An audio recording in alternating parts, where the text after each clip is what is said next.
One of the Marvel characters with the longest history is James Buchanan Barnes, aka Captain America's former sidekick, Bucky.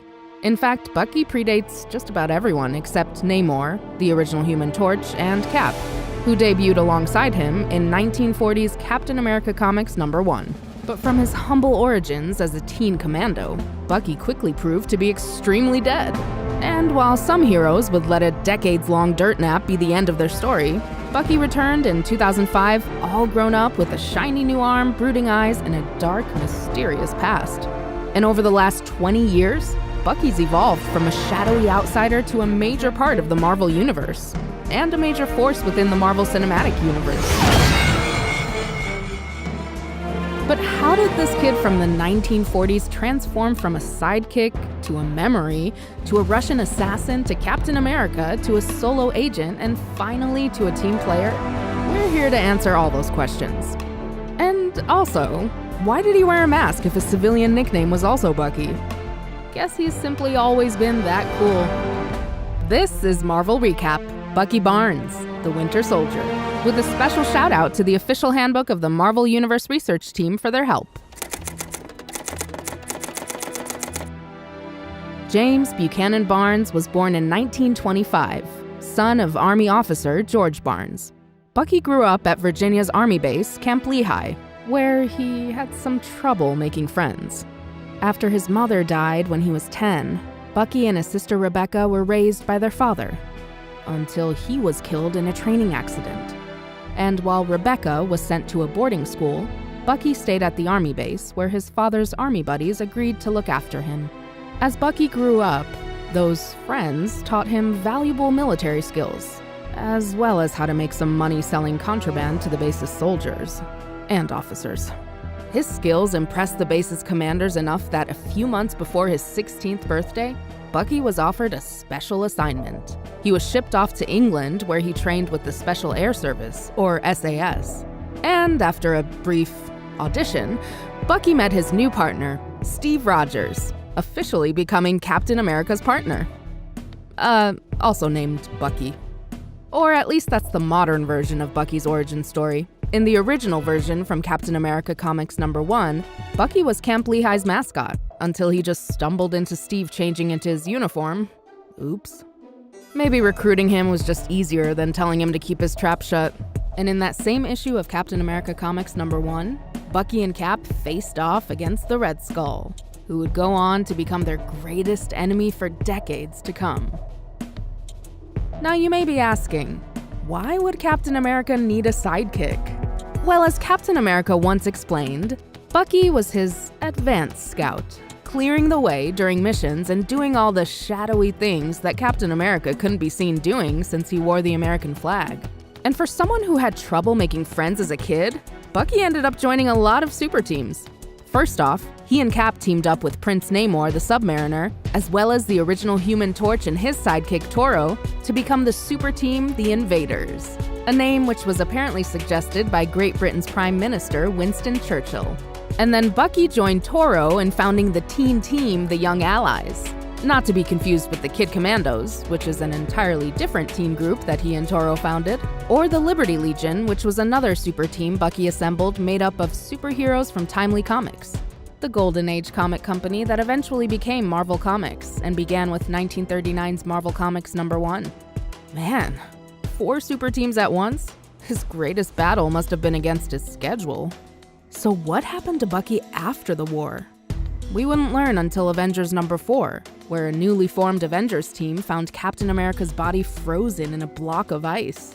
His first words after defrosting were, "Bucky, look out!" which didn't exactly bode well for Buck.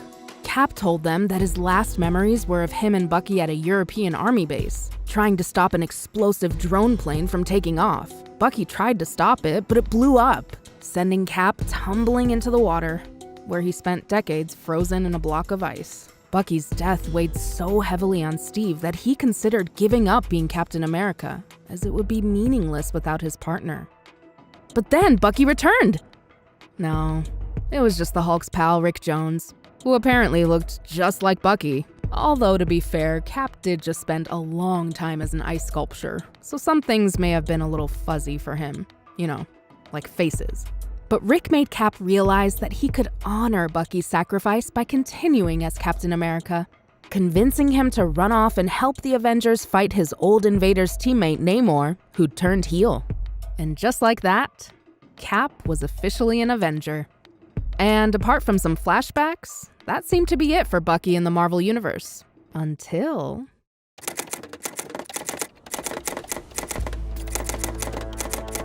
Decades later, the Red Skull was in the middle of bragging to a Russian general, Alexander Lukin, about his new cosmic cube when he was suddenly assassinated by a mysterious figure, leaving the Red Skull definitely permanently dead. Wink. Now, if you're not familiar with the cosmic cube, it's a device that allows the user to reshape reality to their thoughts. And villains like the Red Skull, Thanos, Dr. Doom, and others can't help but covet the cube's power, often while screaming about it. And while it may look like the MCU's Tesseract, that's a completely different and Infinity Gem-powered cube that the Red Skull shouts about. While investigating the Skull's death, Steve Rogers started getting strange flashbacks to missions with Bucky that he didn't remember. Meanwhile, that mysterious figure killed one of Captain America's former sidekicks, Jack Monroe. And Jack wasn't just a former sidekick. He was actually a former Bucky. You see, back in the 1950s, a college professor named William Burnside discovered a copy of the original super soldier serum, the long-lost chemical formula that turned Steve Rogers into the original Captain America. And with the help of the US government, Burnside became an all-new Captain America, even undergoing plastic surgery to look like Steve. And that's when he met student Jack Monroe, who he recruited to become his new Bucky, injecting both of them with rediscovered serum. But unfortunately, the pair didn't realize their serum was missing some important Vita rays, and they started seeing everyone as communists, forcing the government to capture them and put them in suspended animation. They escaped several times, but Jack was able to rehabilitate himself and later took on the identity and costume of Nomad, an alias that Steve Rogers had briefly used when he quit being Captain America. But Cap soon learned that the mysterious operative he'd been hunting was Bucky, who responded by blowing up a lot of Philadelphia. It turned out Bucky didn't die when that drone exploded in 1945, but was instead picked up by a Russian submarine. And while he lost an arm in the explosion, they gave him a shiny new metal one and mental implants to remove his memories, crafting him into the loyal Soviet operative, the Winter Soldier. As a young operative, Bucky trained with an equally young Natalia Romanova, aka the Black Widow. They fell in love, leaving her heartbroken when the KGB placed the Winter Soldier in suspended animation. And while it would be decades before she saw Bucky again, she wouldn't age either, thanks to biochemical enhancements inflicted on her by the brutal Soviet training program known as the Red Room. And in the present day, General Lukin had ordered the Winter Soldier to assassinate the Skull, and Cap's flashbacks were caused by Lukin using a cosmic cube to unlock Cap's repressed memories. Cap fought Bucky and managed to use the cosmic cube to restore his memories. Overwhelmed by the sudden knowledge of all the people he'd killed, Bucky broke down in tears, saying that Cap should have killed him.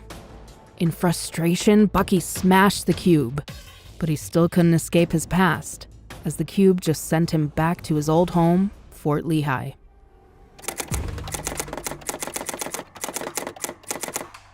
The Civil War storyline saw Steve Rogers and Tony Stark battling each other over whether superhumans needed to be registered with the government, with Tony leading the pro-registration heroes and Steve assembling a ragtag group of secret Avengers.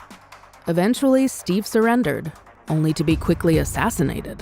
Bucky set out to kill Tony Stark, who he felt was responsible for Cap's death, and who had just been made the head of S.H.I.E.L.D. But first, Bucky had to steal back Captain America's shield from his old love, the Black Widow, now going by Natasha Romanoff. After he was captured by S.H.I.E.L.D., Bucky tried to carry out his mission. But before he could deliver the final blow, Stark revealed that Steve's final wish was for Tony to help Bucky become the new Captain America. Bucky agreed on the condition that Tony uses S.H.I.E.L.D.'s technology to make sure that no one can mind control him again, and that as Captain America, Bucky wouldn't answer to anyone. Stark agreed and made him a shiny new Captain America uniform. As the new Cap, Bucky teamed up with the Falcon, rekindled his romance with Natasha, and was forced to battle William Burnside, the Captain America of the 50s, who'd become convinced he was the real Steve Rogers. During the Dark Reign storyline, Norman Osborn created a new team of Avengers using former supervillains. This forced the new Avengers, led by Luke Cage, to go on the run. They were soon joined by Bucky, who offered them Steve's apartment to use as a safe house as they battled Norman Osborn's Dark Avengers. But it turned out that Steve Rogers wasn't actually dead, as the gun that shot him just sent his consciousness through time. And Bucky soon discovered that Steve's body had been revived, but with the consciousness of the Red Skull. You see, back when the Winter Soldier assassinated the Red Skull, the Skull used the Cosmic Cube to transfer his consciousness into General Alexander Lukin. And when Lukin was later killed by Sharon Carter, Steve Rogers' mourning lover, the Red Skull scientist and periodic ally Arnim Zola transferred Skull into a new robot body. Then, technology created by Dr. Doom was used to transfer the Red Skull from that robot into Steve Rogers' body. Bucky fought the Red Skull-possessed Cap at the Lincoln Memorial until Steve's consciousness was able to chokeslam the Red Skull out of his head. However, the Red Skull was able to transfer himself into a giant robot body, only to be taken down by the combined might of Bucky, Steve, the Falcon, and Black Widow. And Steve was sure that the Red Skull was finally dead. So we'll certainly never have to talk about him again. With Steve back, Bucky tried to step down as Captain America, but Steve asked him to stay in the role. Apparently, while traveling through time, Steve had a vision of Bucky's future, and he believed that if Bucky didn't stay on as Captain America, he could die. And Bucky was soon facing off again with the Captain America of the 50s, who was now leading the paramilitary organization Watchdog. He even forced Bucky to dress in his old sidekick uniform before revealing his plan to blow up Hoover Dam. Bucky was forced to shoot Burnside to stop him, although it later turned out that he'd survived. Because, of course he did. But at least he got a nice fake grave in Arlington National Cemetery right by Bucky's fake grave. Small world, eh? But just as it looked like Bucky was able to put his time as the Winter Soldier behind him, Baron Zemo leaked his past to the press. Bucky was arrested and initially fought the charges before deciding to plead guilty, saying that while he wasn't in control of his actions, the only honorable thing he could do as Captain America was to take responsibility for the damage he'd done. But while the judge ruled that he'd already served his time, he was extradited to Russia, where he'd been convicted of crimes against the state. Thrown into a Soviet prison, Bucky was forced to fight his way out through a whole gulag of prisoners with the help of Natasha Romanoff. The two flew back to the US in a stolen Russian copter, as Bucky decided that taking responsibility for his crimes wasn't enough, and that his redemption lied in using his skills to stop new threats.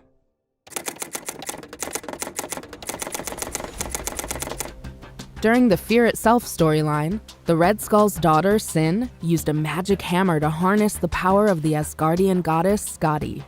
Bucky led a team of Avengers against her, only for her to blast him with lightning, rip off his metal arm, and stab him through the heart. Looks like Bucky had caught another case of being dead. Until Nick Fury secretly saved Bucky's life by giving him the last dose of the Infinity Formula, the secret formula that allowed Nick Fury to stay young since World War II, as introduced way back in 1976's Marvel Spotlight number 31. Oh, and that Bucky that everyone saw die? That was a lifelike android, or as S.H.I.E.L.D. calls it, a life model decoy, that Fury used to inspire Steve Rogers to return as Captain America.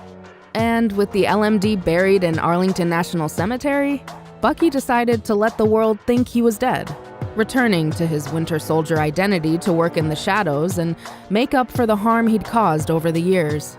Because there's no better way to make up for some shadowy Winter Soldier missions than to do more shadowy Winter Soldier missions. Bucky started teaming up with Natasha to track down 3 Soviet super soldiers he'd trained. But he soon discovered they were just pawns in a plot by Professor Ivan Kragoff, aka the longtime Fantastic Four villain, the Red Ghost, and former Latvian Prime Minister, Lucia von Bardas, who'd teamed up to destroy Dr. Doom. But while Bucky and Natasha managed to defeat 2 of the super soldiers, the third, Leo Novikov, proved to be more resilient. And to get his revenge on Bucky, he kidnapped Natasha, brainwashing her into being his operative. and forcing Bucky to try and assassinate Daredevil. Bucky teamed up with Steve Rogers, Hawkeye, and Wolverine to get her back, leading to a showdown at Bucky's memorial at Arlington Cemetery. But Leo had the last laugh as he'd erased Natasha's memories. And while S.H.I.E.L.D. was able to restore most of them, they weren't able to save any memories of Bucky, completely erasing her knowledge of their time together. And a heartbroken Bucky was left reflecting that at least she'd never know how much she'd lost. Bucky coped with his pain the only way he knew how, by forming another super team. This one was an all-new version of the Invaders, which was focused on fighting off an invasion by the Kree. During the original Sin storyline, Nick Fury brought Bucky and a team of other heroes to investigate the death of Uatu, the Watcher. They soon discovered that Nick had appointed himself the Man on the Wall, acting as a one-man defense force protecting the world against all alien threats.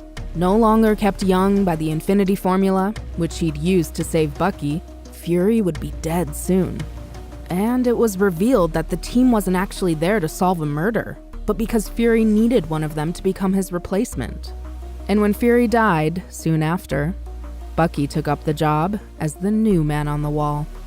In his new role, Bucky teamed up with ex-S.H.I.E.L.D. director Daisy Quake Johnson, traveling to the alien planet of Merzibau, where he hooked up with Queen Ventolin, and even encountered an older, alternate version of himself, who ended up living out a peaceful life with his queen. But Bucky took a break from his man-on-the-wall duties to start infiltrating S.H.I.E.L.D. bases and investigating Kobik, a secret project designed to use cosmic cube fragments to reshape the world. He soon enlisted the help of Steve Rogers, who'd recently had his super soldier serum removed, leaving him with a 90-year-old body. So Steve passed on the mantle of Captain America again, this time to Sam Wilson, formerly known as the Falcon.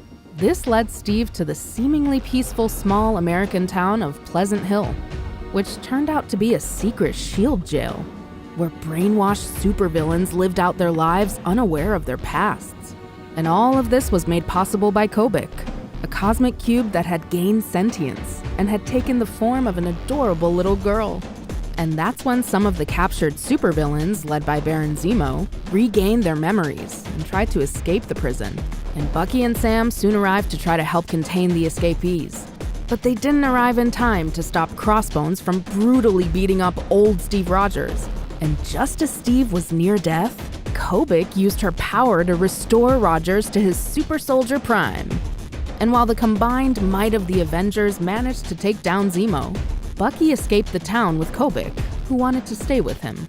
Bucky agreed, but was a little uncomfortable when she asked if her friends could join them, only to discover that they were a bunch of former supervillains from Pleasant Hill: the Fixer, Moonstone, Atlas, and Mach 7. All members of the original Thunderbolts team. They joined Bucky as he went on the run from S.H.I.E.L.D., forming a new Thunderbolts team. They managed to keep Kobik away from S.H.I.E.L.D., while also tussling with the Inhumans, the Squadron Supreme, and Spider-Man. But they couldn't escape Baron Zemo and the Masters of Evil, who captured Kobik while giving Bucky a beatdown. Kobik tried to fix Bucky by sending him back to World War II, only it turned out to be a different World War II, one where Steve Rogers worked for Hydra. You see, when Kobik made Steve Rogers young, she also rewrote history, making Steve a Hydra agent. She tried to get Bucky to join too, but he refused, causing her to get so upset, she exploded into a rain of cosmic cube fragments. Returned to the present, Bucky was captured by Zemo, who strapped him to a replica of the drone plane he'd been tied to in World War II, because that worked so well before. And while it definitely blew up, Bucky was saved by his old war buddy, Namor. And so when Steve Rogers took over America as Hydra Supreme during the Secret Empire storyline, Namor and Bucky showed up to join Sam Wilson's underground resistance. But they couldn't stop this now evil Steve Rogers from using a reassembled cosmic cube to reshape American history, turning it into a Hydra nation. Or so it seemed.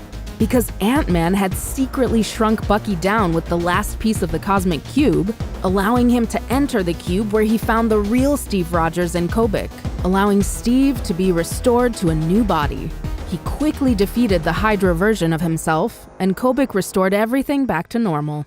And Sam returned to being the Falcon, returning the mantle of Captain America to Steve Rogers. Unfortunately, one of the casualties of the Secret Empire was Black Widow, who'd been killed by the Hydra Steve Rogers in what had seemed like an accident but was now pretty obvious. But when two of her exes, Bucky and Hawkeye, found evidence that she might still be alive, they tracked her down, only to discover that she'd been cloned by the Red Room, using a backup of her memories, including those of Bucky. And all three of them were forced to battle an army of Natasha clones, although they were helped by some ballerinas and a bear. In the end, Natasha disappeared into the night, but not before leaving a note for Bucky inviting him to join her in finally destroying the Red Room once and for all. Bucky took a break from that mission to join yet another team, Strike Force, as they battled the Verdai, a race of shapeshifters from the Asgardian realm of Svartalfheim. And when the immortal mutant psychic vampire Selene took over the small town of Adamsville, Ohio, Bucky teamed up with Cap and the Falcon to take her down, with the help of Sharon Carter and the Daughters of Liberty. Bucky found himself teaming up with Hawkeye again after Hawkeye suddenly spotted Natasha in the back of a news broadcast in San Francisco. As neither had heard from her in months, they tracked her down, only to discover that she'd been kidnapped by Hydra, who'd neutralized her by implanting false memories to make her believe that she was an ordinary American named Natalie. They even brainwashed a man named James Gray to be her fiancé and engineered a child, Stevie, from their DNA. And while it looked like Hydra took out her family by blowing up her apartment, she'd secretly asked Bucky to fake their deaths so she could never know where they were. Bucky confessed that he still wanted to be with Natasha, but she admitted that some part of her felt that he took her family away, even if she'd asked him to. And she broke down crying, leaving Bucky to silently hold her. After Steve Rogers crossed paths with the Outer Circle, a shadowy cabal that had been secretly manipulating world history since 1922, he brought Bucky in to help unravel their mysterious conspiracy. In fact, their symbol was actually the symbol on Cap's shield, and the Winter Soldier had been one of their assassins. But when Steve and Bucky faced down one of the Outer Circle's leaders, named the Revolution, Bucky shot both Cap and the Revolution, taking Revolution's place in the Outer Circle. And in this new role, Bucky fought Cap and his team of invaders, Sam Wilson, Misty Knight, and Sharon Carter, who took on the codename the Destroyer. Oh, and Bucky also got a new and very stretchy metal arm. But in the end, Bucky's secret plan to take down the Outer Circle from within worked, with Cap and Bucky working together to defeat the group, before going on a fun run. Free of the Outer Circle, Bucky did what he does best. He formed another super team, a new version of the Thunderbolts, dedicated to finally taking down the Red Skull, who was definitely back. Remember that immortal mutant psychic vampire Selene? Well, she used her powers to resurrect General Alexander Lukin, who still had a fragment of Red Skull's consciousness. This team included Sharon Carter, aka the Destroyer, Red Guardian, and the Contessa Valentina Allegra de Fontaine, or at least a life model decoy android of her. But they picked up new members along the way, including Yelena Belova, aka the White Widow, and the Black Widow, who was now bonded to a symbiote spawned by Venom, named Sliver, also US agent, and Shang-Chi, Master of the Ten Rings. The team was able to track the Red Skull to Latveria, where they manipulated Dr. Doom into finally taking the skull down. And after decades of death, memory loss, intergalactic missions, and more, Bucky and Natasha find themselves in each other's arms again, finally. What's ahead in Marvel Comics for Bucky, Natasha, and the Thunderbolts? Well, they next showed up during the One World Under Doom storyline, where they faced off against Dr. Doom, who declared himself Emperor of the World and offered Bucky a job as head of his secret police. And when Bucky refused, Doom blew up the Thunderbolts' base, giving him 1 week to join him or be destroyed. Bucky retaliated by trying to take out Doom's orbiting nuclear missile satellite, prompting Doom to launch a missile at Bucky's birthplace of Shelbyville, Indiana. And while Bucky tried to disarm it as it fell, he's got a terrible track record at defusing flying bombs, so Shelbyville was destroyed. And Doom publicly blamed the tragedy on Barnes, announcing that a new Thunderbolts team would be his secret police, dedicated to hunting down Bucky and his crew. And their leader was a new Citizen V who turned out to be none other than Contessa. What happens next? Check out the rest of the Thunderbolts Doomstrike series and the events of One World Under Doom to find out. In the MCU, Bucky had a very different origin. Starting with Marvel Studios' Captain America, the First Avenger, where he grew up in Brooklyn with his buddy, skinny little Steve Rogers, whom he saved from bullies on a regular basis. I'm with you to the end of the line, pal.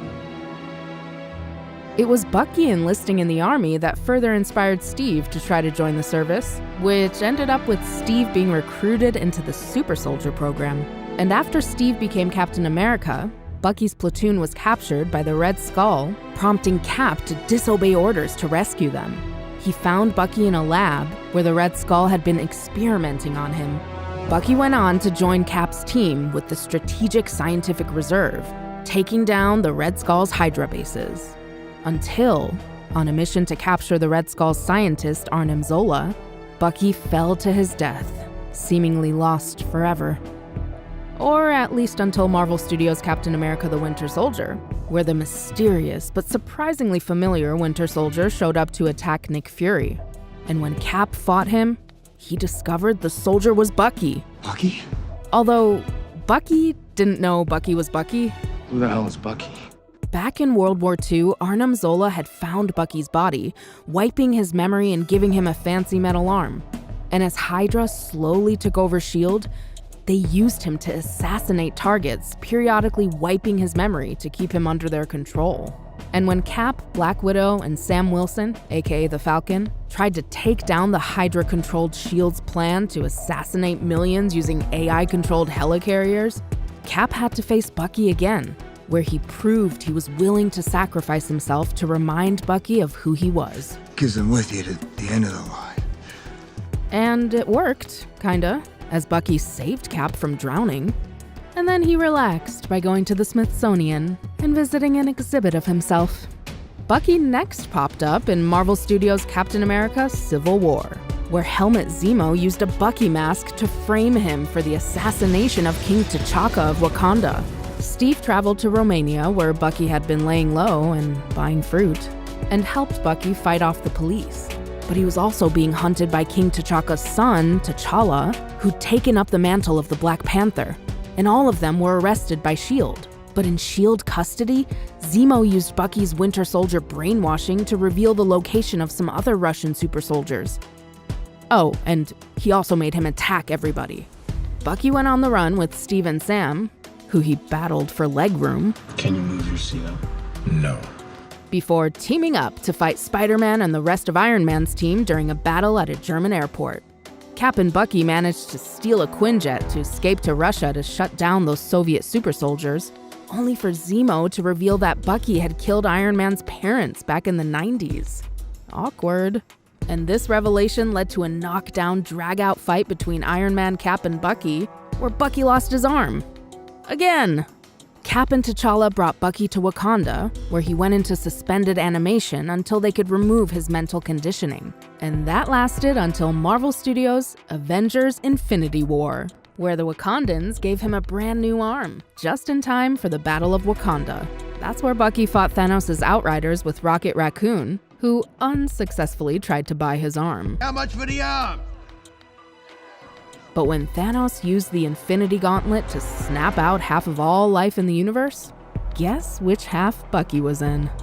Luckily, when the Avengers managed to reverse the snap in Marvel Studios' Avengers: Endgame, Bucky returned just in time for the Battle of Earth. And he even got to team up with Rocket again. And after the battle, he also got to share a heartfelt goodbye with Steve Rogers before Steve went back in time to return the Infinity Stones. Bucky next showed up in the Disney Plus original series, Marvel Studios' The Falcon and the Winter Soldier, where it turns out he got a pardon for all that winter soldiering he did, on the condition that he undergo therapy for his PTSD. While trying to make amends for all those he hurt as the Winter Soldier, Bucky teamed up with Sam Wilson, who was struggling with being handed the shield and title of Captain America. Together, they worked to take down the Flag Smashers, a group of anarchists armed with a form of the super soldier serum. Bucky also took Sam to meet Isaiah Bradley, a US super soldier that Bucky had fought during the Korean War and who was later imprisoned and experimented on by the US government for decades.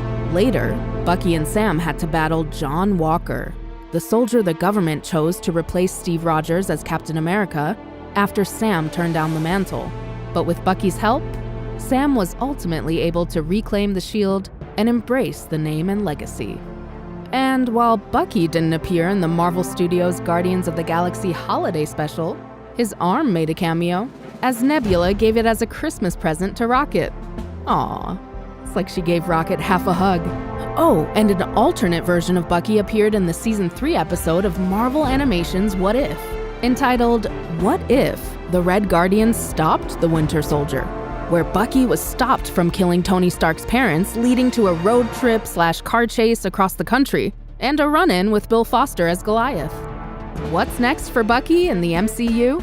After a brief reunion with Sam in Marvel Studios' Captain America: Brave New World, he's assembling yet another team to take on a mysterious new threat in Marvel Studios' Thunderbolts, where his teammates include Red Guardian, Yelena Belova, and John Walker, among others. And that is our abridged summary of Bucky Barnes, aka the Winter Soldier. Want to learn more? Sign up for Marvel Unlimited to access decades of Captain America, Winter Soldier, and Thunderbolts comics. Read current and upcoming issues of Thunderbolts, Doomstrike, and Captain America comics. Available where your favorite comics are sold. Or check out the Marvel Premiere Collection of Captain America: The Winter Soldier, on sale now. You can watch the Marvel Cinematic Universe films and original series on Disney Plus for all your Winter Soldier needs. And see Captain America: Brave New World in theaters now, and Thunderbolts only in theaters this May. This has been Marvel Recap: Bucky Barnes, the Winter Soldier.